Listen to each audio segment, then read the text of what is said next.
semuanya, di video kali ini kita bakal bahas perbedaan COVID 4.1 dan COVID 5. COVID atau Control Objective for Information and Related Technology adalah kerangka kerja yang dirancang untuk tata kelola dan manajemen TI dalam organisasi. COVID ini sudah beberapa kali diperbarui dan versi yang paling terkenal adalah COVID 4.1 dan COVID 5. Nah, di materi kali ini kita akan fokus apa aja perbedaan antara COVID 4.1 ini dan COVID 5 dan kenapa sih versi 5 lebih dianggap unggul dan lebih modern dibandingkan versi sebelumnya.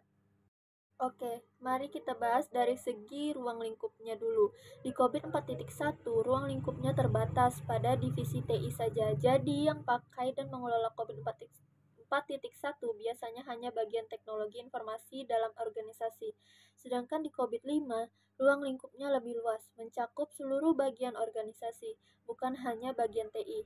Ini karena COVID 5 punya pendekatan yang menyeluruh dan end-to-end. Jadi seluruh proses bisnis juga ikut dikaitkan dengan TI. Kemudian perbedaan kedua, COVID 4.1 cenderung lebih teknis dan operasional. Fokusnya adalah pengendalian dan audit sistem TI. Sedangkan COVID 5 menggunakan pendekatan holistik dan strategis. Jadi dia nggak cuma bicara soal kontrol, tapi juga menghubungkan TI dengan tujuan bisnis, manajemen risiko, dan pencapaian nilai.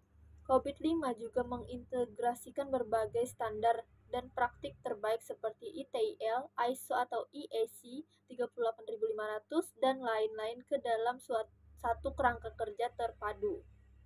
3. Yaitu prinsip-prinsip utamanya. COVID 4.1 tidak secara eksplisit menyebutkan prinsip-prinsip tata kelola.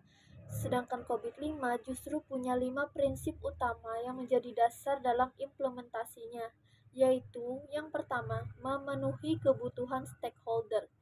Kedua, mencakup organisasi secara keseluruhan atau end-to-end.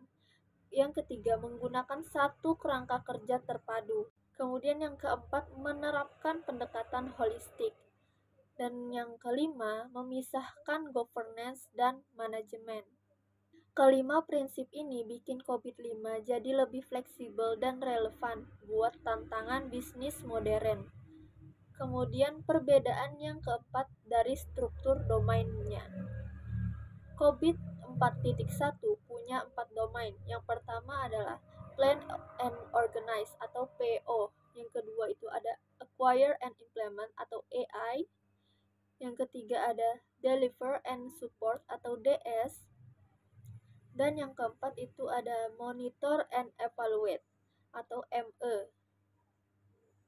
Sementara COVID 5 memisahkannya jadi 5 domain.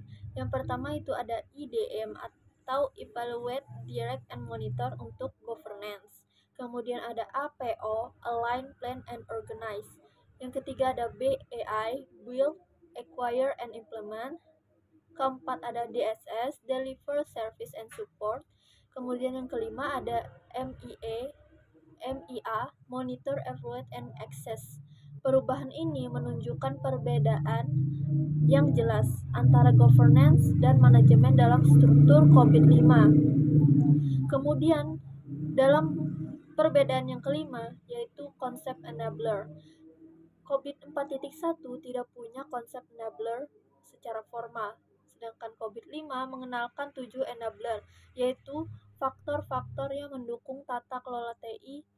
Ketujuh enabler ini adalah prinsip, kebijakan, dan kerangka kerja, proses, struktur organisasi, budaya, etika dan perilaku, informasi, layanan infrastruktur, dan aplikasi, orang, keterampilan, dan kompetensi. Dengan adanya enabler ini, organisasi lebih fokus dalam mengelola setiap aspek tata kelola TI secara detail dan menyeluruh. Kesimpulannya, COVID 5 merupakan pengembangan besar dari COVID 4.1 dengan cakupan yang lebih luas, pendekatan yang lebih strategis, dan struktur yang lebih jelas.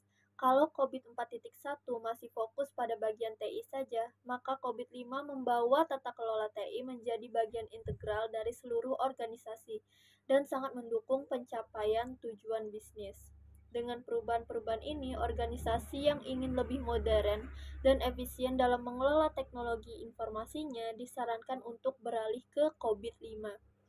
Oke, itu dia penjelasan dari aku mengenai materi ini. Terima kasih buat yang udah mau nonton. Sampai jumpa di video berikutnya.